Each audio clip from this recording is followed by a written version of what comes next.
Welcome to FredTalk. I am your host, Freddie Valoy. This is another Dolocast. It has been a while since it's just been you and me, right? I've had my friends on. I've had comedians. I've had freaking, we had Christina Max on talking about relationships. We've had some really good episodes recently. And I'm happy too, because I feel like there's been a breath of fresh air back into the pod. Share my stuff with your friends. Follow me on Instagram at Freddie Valoy. If you're interested in watching me do stand-up, I now co-produce a stand-up comedy show in Raleigh, North Carolina. It's the last Friday of every month, and the first one is this Friday. So if you've been meaning to support and blah, blah, blah, whatever, this is the one to come to. This is our first show, and we're trying to pack this bitch out. And I'm going to tell you right now, ticket sales are low right now. So if you're listening to this and you want to see some stand-up on Friday night, come check us out. We do, max hour 15 of comedy. Starts at 8 o'clock. You'll be out by 9:15, ready for the Halloween festivities, baby. Halloween is arguably the best holiday of the year, right? There's no family pressure, no friend pressure. You get full autonomy on your plans for Halloween, right?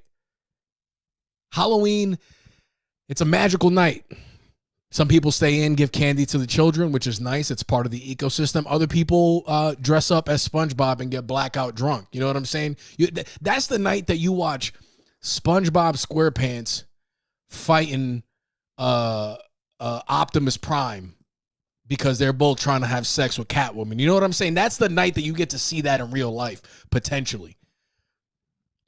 One year on the wrestling team when I was in college, a bunch of the guys dressed up as women. They had like short jean mini skirts and they all dressed like women. And that part of the wrestling team also got into a fight or almost a fight with the baseball team. And it was great too, because you just saw dudes like, doing the dude shit, young guy stuff, 18, 19-year-olds talking shit. Yeah. Come on, motherfucker. What? Huh? And then you see the wrestlers like pulling down their jean skirts. Like there was one dude, wide ass shoulders, jacked motherfucker. He had on a tube top and the jean skirt, and I was watching him at one point, just enjoying the thing. They could handle themselves, right? They didn't need me.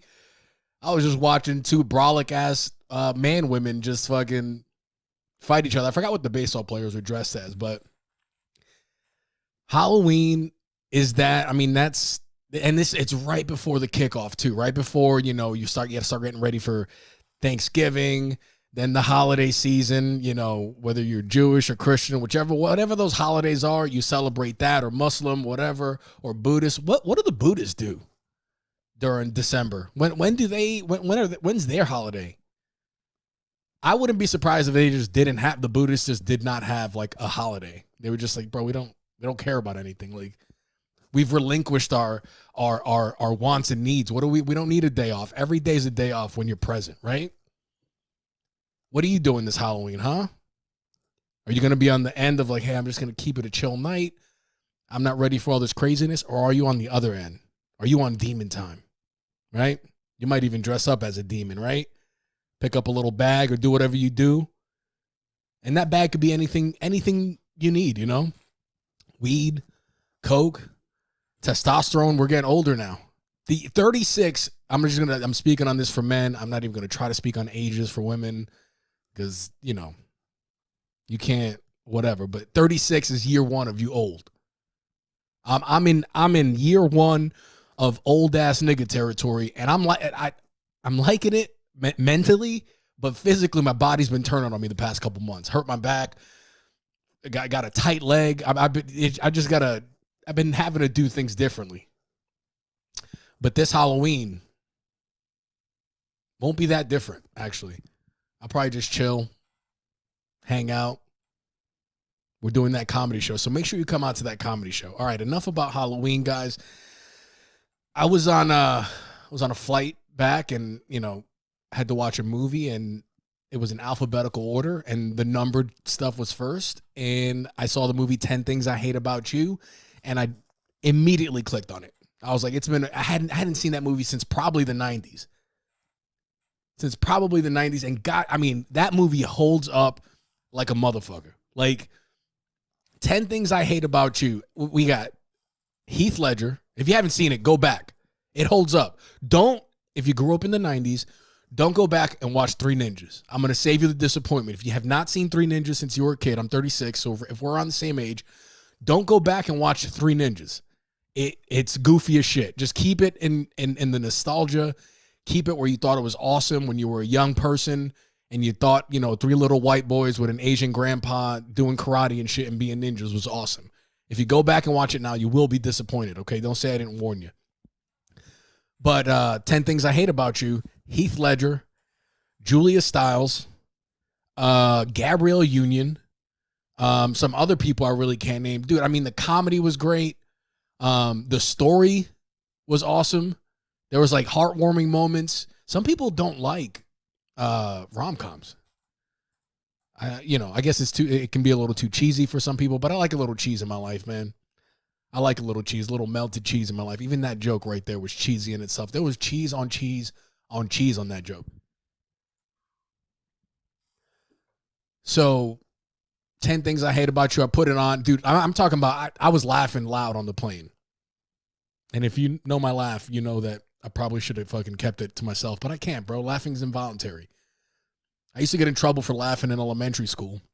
My teacher would be like, stop laughing. I'm like, yo, I literally can't. I'm going to have to step outside this classroom. You can't. Laughing is involuntary, lady. How am I getting written up for joy? What kind of shit is this? What kind of shit is this? So 10 Things I Hate About You. If you have not seen it, please go watch it. Go, put that on your Halloween to-do list. Heath Ledger's smile in that. There's a couple times where he smiles and you're like, oh, that motherfucker's the Joker. He is, you see it. It's like, and I do think he is the best Joker. Death, because of the role aside, I try to look at things objectively, and I do think he was the best Joker. He had a good balance of like, he was funny. He was maniacal. His plans were like convoluted. He made the movie felt very chaotic, maybe a little long. That's probably my only nitpick of the whole thing. But like, I really do think he was the best Joker. Joaquin, however the hell you pronounce it. I would say he's a close second. But 10 Things I Hate About You, Julia Stiles. It's your quintessential high school coming of age type thing. They're going to prom. There's a thing. Rom-coms are really good, especially for ADHD people. Rom-coms are really good because they're predictable. You know what's going to happen, right? There's going to be the meet cute, right? The main guy and the main girl meet up. And there's an ulterior motive, but then they end up liking each other. And you're like, oh, shit. But then you remember the shoe always drops, about 3/4 through the movie. And you're like, fuck, it's going to get weird. And she's going to get mad at him. But then at the end, they come back together. If you have any, right now, I'm going to go out and say this. I think 10 Things I Hate About You is the best rom-com there is. And they call me the Romcom Don. So you could take my word. You know what I'm saying? I remember I was at a Roy Rogers in New Jersey, and they were like, is that Freddie Valoy, the Romcom Don? I'm like, yeah. And then there was another time I was at a K&W cafeteria, and the same thing happened. I did 2 different restaurants, 2 different regions of the United States, because most of my listeners are either in the South or they're in the Northeast, that Northeast corridor. Boston, New York, Philly, a lot of Raleigh, Greensboro, Charlotte. We got Australian listeners. We got a listener in Hong Kong, motherfucker. I stay tapped in to the pulse. Super funny movie. 10 Things I Hate About You. I got emotional at the end too when she was like crying. She was like, and the thing I hate most is that I don't hate you. And I'm like, oh shit, Julia Stiles, come on. Come on, Julia Stiles. What are you doing to me? The teacher's hilarious. They made race jokes in the movie too. Stop listening to this podcast and go, or at least pause it, put it on your watch list for whatever app you use, and come back and come back and listen to it and tell me what you think. Tell me what you think of 10 Things I Hate About You. And also, if you're listening to this deep in, 9 minutes in, if I can't hold people for 9 minutes, bro, I need to fucking shove this microphone up my ass. So, you know what I'm saying? Give me a rom-com that's better than that. I think that's the best rom-com of all time. Now, some people are going to say, oh, You've Got Mail. I guess I got to go watch that one. I think that was up there. Is Sleepless in Seattle, is that a rom-com as well? Dude, I'm going to have to go on a rom-com tour to really earn this title. That whole, obviously, the Romcom Don shit I said was a fucking lie. That was like a joke. For some people are like, he was at a Roy Rogers? That closed down like in 98. So I now that I just thought of this term, the Romcom Don, I'm gonna earn this title of Romcom Don. So give me your recommendations for rom-coms I should check out, and I'm gonna rank them, and I'm gonna give you details as to why they're good. I'm gonna judge story, character arcs, all that shit. Hey, listen, this is one thing I wanted to mention on this Dolocast that's very rom-com centric. There's a movie on Netflix called Luckiest Girl Alive. It feels like the preview and the description feels like a rom-com, but it is not. It is the furthest thing from that shit. Me and my girl a couple weeks ago, we were like, all right, let's fucking have a cauliflower pizza and watch a rom-com. We see that. We see Mila Kunis and some attractive white dude, and we're like, this is it. It had like the little jingle in there. It had a nice little. It just had the feel of a rom-com, and the story itself. Like, I think I read somewhere that they had to do a trigger warning on it. The two main plot, like the plot or whatever, is circled around rape and school shootings. But you don't get that anywhere in the thing. Like, I thought I was going in for a romantic comedy, and I went in for something completely different. Like, I literally, afterwards, I was deeply saddened by the whole thing. Because, eventually I'm going to have a kid.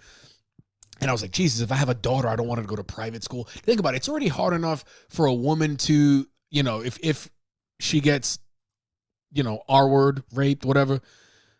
It's hard enough for her to get justice and on regular, like, even class terms. Now imagine in the private school, that whole thing where you try to turn someone in, but the kid that did it, his dad donates $100,000 a year to the school. The principal's going to be like, you'll just watch the movie. It's fucking graphic. I mean, trigger warning like a motherfucker. But if you're looking for something that will make you feel, check out The Luckiest Girl Alive on Netflix with Mila Kunis. She's looking good, too, so that's always a plus. But you don't think about it. It's I said that to be funny, then immediately remembered what the movie was about, and I feel bad. But, yeah, so check out Luckiest Girl Alive. Give me your rom-com. Give me your rom-commendations. Give me your rom-commendations so I can check it out, all right? Over this holiday season, I'm gonna watch a bunch of rom-coms, and we're gonna rank them. Love me a nice cheesy one, guys. Check out my show at Nickel Point Brewing Company, 8 p.m.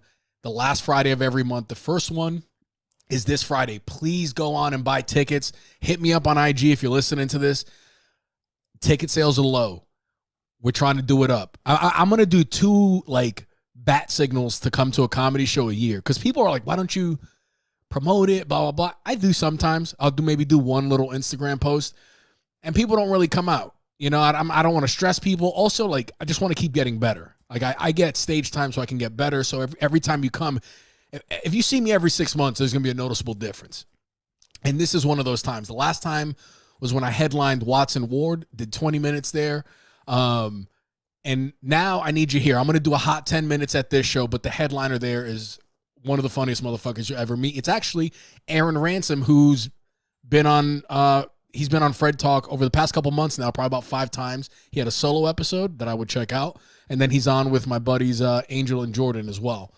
Guy from the Deep South, literally the funniest person I've ever met in my life. So that's it for me, guys.